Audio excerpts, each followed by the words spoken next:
नमस्कार दोस्तों, मैं हूं शिखा शुक्ला और आप देख रहे हैं the inside story India news. आप सभी ने ये कहावत तो सुनी होगी, जाखो राखे साइयां मार सके ना कोई। जी हां, बिल्कुल यही हुआ है एयर इंडिया क्रैश मामले में, जहां 243 में से मात्र एक युवक की जान बच गई। अहमदाबाद में 12 जून 2025 को घटित एयर इंडिया की फ्लाइट AI 171 का भयावह हादसा पूरे देश को झकझोर देने वाला था।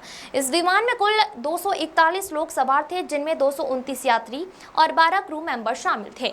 यह विमान अहमदाबाद से लंदन गेटविक जा रहा था और टेक ऑफ के कुछ ही मिनटों के भीतर यह तकनीकी खराबी का शिकार होकर शहर के बाहरी हिस्से में दुर्घटनाग्रस्त हो गया। घटनास्थल पर चारों ओर चीख पुकार, मलबा और जलते हुए टुकड़ों के बीच एक ऐसा दृश्य उपस्थित था जो किसी भयावह सपने से कम नहीं था। इस भीषण हादसे के बीच एक नाम सामने आया है, विश्वास कुमार रमेश, जो इस पूरे मलबे से जीवित बाहर निकलने वाले मात्र एक व्यक्ति बने। विश्वास कुमार रमेश की उम्र 40 वर्ष है और वो भारतीय मूल के ब्रिटिश नागरिक हैं। वो लंदन में बैंकिंग क्षेत्र में कार्यरत हैं और एक पारिवारिक यात्रा पर भारत आए थे। इस दुर्घटना में उनका छोटा भाई अजय कुमार रमेश भी उनके साथ था, जो दुर्भाग्यवश इस हादसे में अपनी जान गंवा बैठा। विश्वास फ्लाइट में सीट नंबर 11A पर बैठे थे, जो इमरजेंसी एग्जिट के नजदीक थी। इसी कारणवश जब विमान दो हिस्सों में टूटा तो उनका हिस्सा अपेक्षाकृत सुरक्षित रहा। दुर्घटना के समय विमान का अगला भाग एयरपोर्ट के पास मौजूद डॉक्टर्स हॉस्टल की छत से टकराया, जबकि विश्वास का हिस्सा मैदान की ओर जा गिरा। धमाके की आवाज और आग की लपटों के बीच जब विश्वास की आंख खुली तो उन्हें खुद के जिंदा होने पर विश्वास नहीं हुआ। उनकी कमर में हल्की चोटें थी और सिर पर एक गहरी खरोंच थी, पर वो अपने होश में थे और सबसे पहले उन्होंने भगवान का धन्यवाद किया। बचाव के लिए उन्होंने मलबे के बीच से धीरे धीरे रेंगकर खुद को बाहर निकाला। वहीं मौजूद स्थानीय लोगों ने उन्हें बचाया और तुरंत अस्पताल पहुंचाया। अहमदाबाद सिविल अस्पताल में उन्हें भर्ती किया गया है, जहां डॉक्टरों ने बताया कि वो फिलहाल खतरे से बाहर हैं।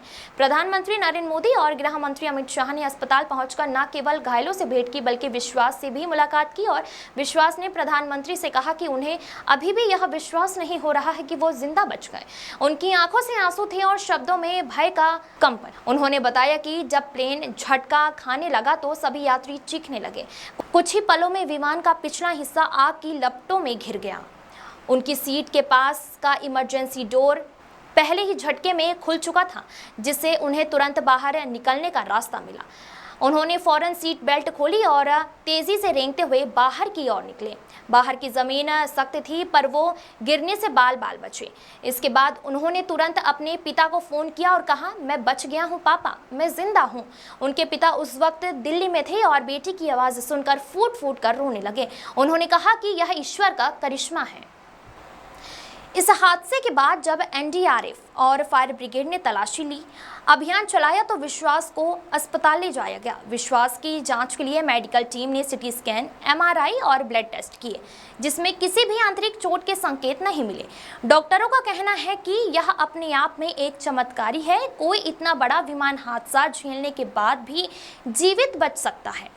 मीडिया में जैसे ही उनकी खबर सामने आई, सोशल मीडिया पर मिरेकल मैन और रियल सर्वाइवर जैसे हैशटैग ट्रेंड करने लगे। बचाव अभियान के प्रमुख अधिकारी ने बताया कि विमान के जिस हिस्से में विश्वास थे वहां आंशिक रूप से टूटा, लेकिन विस्फोट नहीं हुआ। हादसे के बाद जो ब्लैक बॉक्स मिला, उसके विश्लेषण से पता चला है कि टेक ऑफ के दौरान फ्लैप फेल हो गए थे, जिससे संतुलित बिगड़ गया। बोइंग 787 8 ड्रीमलाइन जैसे आधुनिक विमान में ऐसी चूक एक गंभीर सवाल खड़ा करती है। DGCA ने एयर इंडिया को आदेश दिया कि उनके सभी 787 विमानों की अतिरिक्त जांच की जाए और टेक ऑफ प्रोसेस की समीक्षा की जाए। इस दुर्घटना में कुल 240 लोग मारे गए, जिनमें से अधिकांश की पहचान DNA जांच के बाद ही हो सकी। विश्वास ने अस्पताल में बताया कि उन्हें चारों ओर धुआं, जलते लोग और बच्चों की चीख सुनाई दी, जो जिंदगी भर उन्हें सता सकती है।